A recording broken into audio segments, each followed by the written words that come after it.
So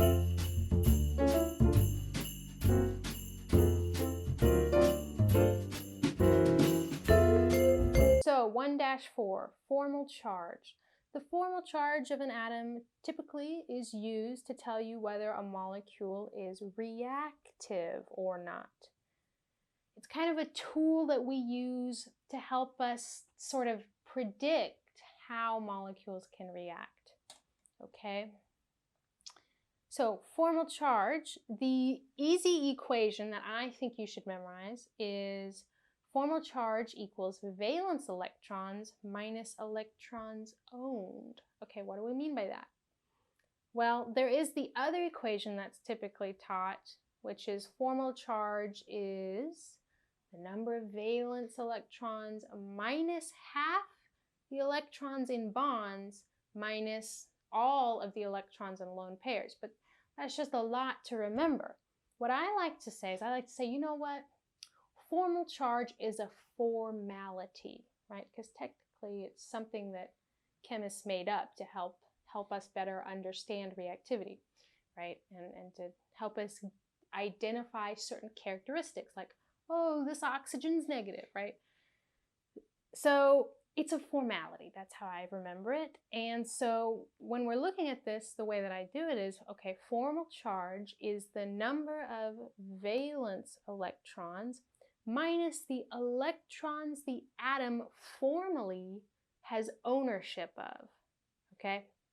So how do I know what electrons an atom has ownership, formal ownership over? Well, let's look at an example.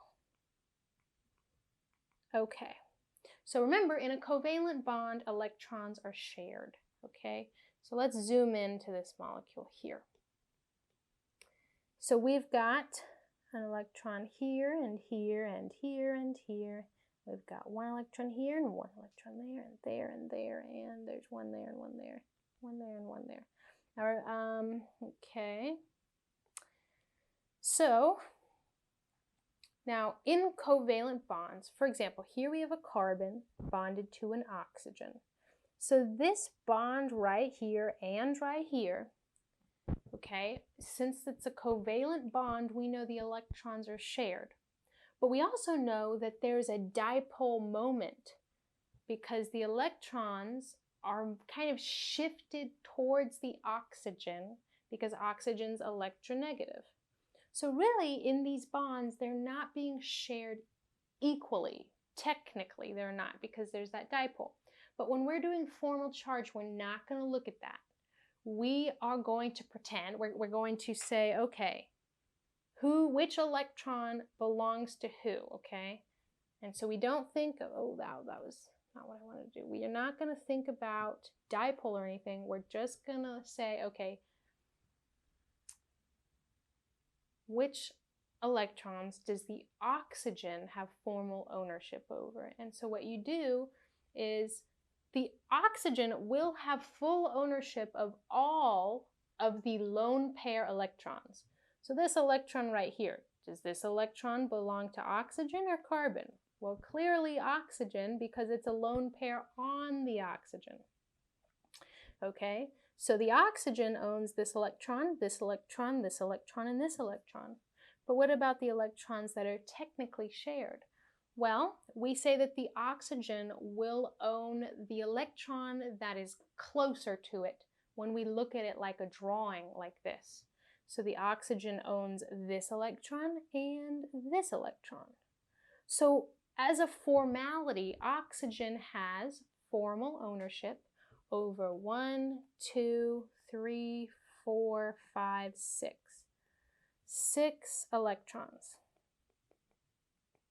Okay, so what we do is, okay, what's the formal charge? So you say, okay, the formal charge equals the valence, number of valence electrons oxygen has, sometimes called the valence number, and oxygen has 6, minus the number of electrons oxygen formally owns, which is 6. 6 minus 6 equals 0. So the formal charge of this oxygen is 0. Let's do this carbon now. Let's make carbon a different color. Let's do purple. So carbon, which electrons does this purple carbon formally own? Well, It owns this electron because it's in the bond, but it's closer to it in the drawing. This electron, this electron, and this electron. So carbon has ownership of the 4 closest electrons in those bonds. So the formal charge equals the number, the valence number, which is 4 for carbon, minus the number of electrons carbon formally owns, which is also 4. So 4 minus 4 is 0, so that carbon is 0. So, if you can pause the video and do these 2 examples by yourself and then resume and we'll go over it. So, I'm assuming you've paused and done this on your own. Let's do these. So, what's the formal charge of this carbon that we're pointing at? Well, the formal charge equals the valence number, which is 4 for carbon, minus how many electrons does this carbon formally own? Well, let's see, we've got these electrons. So let's go ahead and circle all the electrons that the carbon formally owns. 1, 2, 3, 4, 5. So 4 minus 5 equals -1. So the formal charge on that carbon is -1. And what about this oxygen? So the trick here is to know that sometimes your professor or an exam maker will not draw lone pairs for you. Okay, in fact, that's very common for people to not draw the lone pairs for you because it's expected that you can use the octet rule to figure out, and if it's an exception, that you can know the exceptions and you can just figure out from experience how many lone pairs are on atoms. In this case, though, we know that oxygen usually likes to have an octet.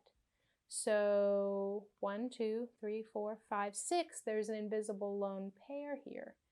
Okay, so now to do the formal charge, we must say that the formal charge equals the valence number of oxygen, which is 6, minus the number of electrons formally owned by oxygen.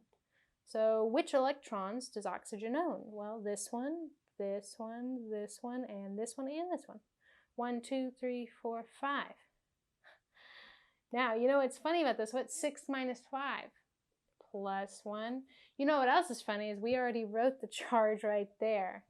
So that's a typo. The formal charge of that oxygen is +1. But, of course, you all solved it for yourself, right? Okay. Da, da, da, da. And we'll stop the video there and we'll do electronegativity in the next video.